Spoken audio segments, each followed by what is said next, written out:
Hello viewers, আপনারা জানেন যে ঘূর্ণিঝড় রিয়ালের কারণে কিন্তু সারা দেশে যে বৃষ্টির প্রবাহ সেটা কিন্তু চট্টগ্রামে অনেক বেশি হচ্ছে, সেটা হয়তো আপনারা দেখতেছেন। তবে আমি একটি বিশেষ আপনাদেরকে অনুরোধ রাখবো যে আপনারা এই বৃষ্টির সময় কেউ এভাবে খোলা আকাশের নিচে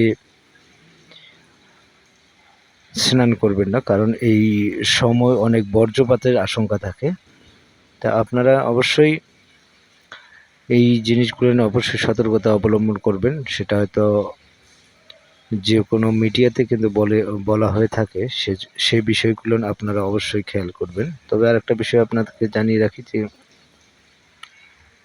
এই খোলা আকাশের নিচে এভাবে হাঁটাহাঁটি করা যাবে না, কারণ একটি দুর্ঘটনা সারা জীবনের জন্য